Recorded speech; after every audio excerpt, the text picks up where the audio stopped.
নমস্কার বন্ধুরা, আজ আমরা ডব্লিউবিসিএস প্রিলিমিনারি এক্সাম 2012 ইতিহাসের বিগত বছরের প্রশ্ন নিয়ে আলোচনা করব। প্রথম প্রশ্ন, 1922 সালে লর্ড হার্ডিঞ্জের ওপর আক্রমণ কে চালান? রাসবিহারী বসু।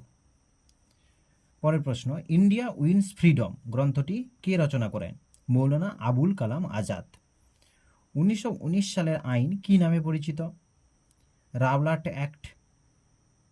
কোন ঘটনা মহাত্মা গান্ধীকে 1922 সালে অসহযোগ আন্দোলন স্থগিত রাখতে বাধ্য করেছিল? চৌরি চৌরার গণহিংসার ঘটনা। দিল্লির কেন্দ্রীয় আইনসভা কক্ষে কে ধ্বনি তুলেছিলেন বিপ্লব দীর্ঘজীবী হোক? ভগৎ সিং। 1906 সালে সিমলায় মুসলিম প্রতিনিধি দলের নেতৃত্ব কে দেন? আগা খাঁ। পরের প্রশ্ন, ভারতের ঔপনিবেশিক ইতিহাসে কোন ঘটনা ভারতের প্রথম স্বাধীনতা যুদ্ধ ঘোষিত হয়? সিপাহী বিদ্রোহ 1857 সালের। পরের প্রশ্ন, কোন প্রাচীন গ্রন্থে বর্ণ ব্যবস্থার প্রথম উল্লেখ পাওয়া যায়? ঋগ্বেদে। মহাত্মা গান্ধী প্রতিষ্ঠিত শ্রমিক সংগঠনের নাম কি? মজদুর মহাজন। সমুদ্রগুপ্তের এলাহাবাদ প্রশস্তি কার রচনা? হরি সেনের, সমুদ্রগুপ্তের সভাকবি। পরের প্রশ্ন, অনুশীলন সমিতি কে প্রতিষ্ঠা করেন? ব্যারিস্টার প্রমথনাথ মিত্র। পরের প্রশ্ন, বাংলার পাল বংশীয় রাজা দ্বিতীয় মহিপালের বিরুদ্ধে যে কৈবর্ত বিদ্রোহ হয়েছিল তার নেতাকে? দিব্য। আজাদ হিন্দ ফৌজ কোথায় প্রথম স্থাপিত হয়? সিঙ্গাপুর। পরের প্রশ্ন, নীল বিদ্রোহ নিয়ে নিয়মিত আলোকপাত করা হতো কোন পত্রিকায়? হিন্দু প্যাট্রিয়ট পত্রিকায়। পরের প্রশ্ন, গুপ্ত বংশের কোন রাজা লিচ্ছবি দৌহিত্র নামে পরিচিত ছিলেন? সমুদ্রগুপ্ত। খালিমপুর তম্রপট পালবংশীয় কোন রাজার সময়কীর্তি সম্পর্কে আমাদের অবহিত করে? ধর্মপাল। পরের প্রশ্ন, তারিখি ফিরোজ শাহী গ্রন্থটির রচয়িতা কে? জিয়াউদ্দিন বরাউনি। পরের প্রশ্ন, স্বরাজ আমার জন্মগত অধিকার কে বলেছিলেন? বাল গঙ্গাধর তিলক। পরের প্রশ্ন, দিল্লির সুলতানির শেষ শাসক কে ছিলেন? ইব্রাহিম লোদি। খুদাই খিদমতগারের নেতা কি ছিলেন? খান আব্দুল গফ্ফর খাঁ।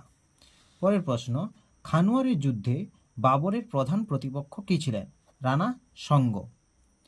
পরের প্রশ্ন, বাংলার কৃষক প্রজা পার্টি প্রতিষ্ঠা কে করেছিলেন? মেনলি ফজলুল হক। টোডরমল কে ছিলেন? আকবরের রাজসভার একজন রাজস্ব বিষয়ক মন্ত্রী বা বিশেষজ্ঞ। পরের প্রশ্ন, নাসির উদ্দিন চিরাগ কে ছিলেন? একজন সুফি সন্ত। পরের প্রশ্ন, কোন জায়গায় মহাত্মা গান্ধী ভারতের গণ আন্দোলনের প্রথম অভিজ্ঞতা অর্জন করে? ডান্ডি অভিযান। পরের প্রশ্ন, জাহাঙ্গীরের রাজসভায় কে এসেছিলেন? স্যার টমাস রো এসেছিলেন। স্বদেশী আন্দোলনের অন্যতম গুরুত্বপূর্ণ মুসলিম নেতা কে ছিলেন? লিয়াকত আলী খাঁ।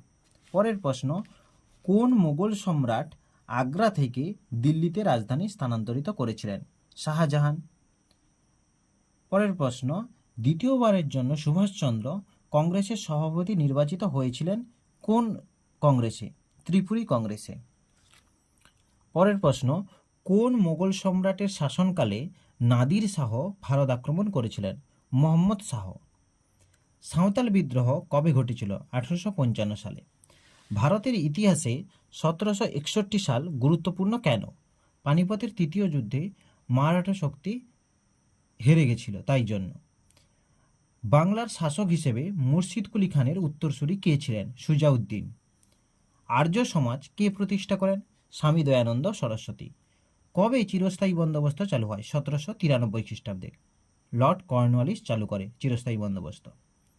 পরের প্রশ্ন, আলিগড় আন্দোলন শুরু করেছিলেন কে? স্যার সৈয়দ আহমেদ খান। কে অধীনতামূলক মিত্রতা নীতি প্রয়োগ করেন? Lord Wellesley. পরের প্রশ্ন, মিরাট ষড়যন্ত্র মামলা কবে শুরু হয়েছিল? 1929 সালে। পরের প্রশ্ন, লর্ড ডালহৌসি কবে অযোধ্যা গ্রহণ করেছিলেন? 1848 খ্রিস্টাব্দে। নেক্সট কোশ্চেন, ভারতের শেষ গভর্নর জেনারেল কে ছিলেন? চক্রবর্তী রাজা গোপালাচারী।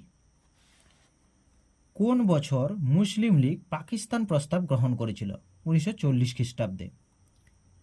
ভারতের স্বাধীনতা প্রাপ্তির সময় ব্রিটিশ প্রধানমন্ত্রী কে ছিলেন? Clement Attlee. পরের প্রশ্ন, ভারতের রাজকীয় নৌ বিদ্রোহ কবে হয়েছিল? 1946 সালে ফেব্রুয়ারি মাসে। ভারতের মধ্যে দেশীয় রাজ্যগুলির সংযুক্তির ক্ষেত্রে কোন ভারতীয় নেতার একটি মুখ্য অবদান ছিল? সর্দার বল্লভভাই প্যাটেলের। হিন্দু প্যাট্রিয়ট পত্রিকার সম্পাদক কে ছিলেন? হরিশ্চন্দ্র মুখোপাধ্যায়। শেষ প্রশ্ন, ভারতের জাতীয় কংগ্রেসের জনক বলে কাকে বলা হয়? অ্যালান অক্টাভিয়ান হিউমকে। এই ছিল আমাদের 2012 সালের WBCS এর ইতিহাসের প্রশ্ন উত্তর। Thank you.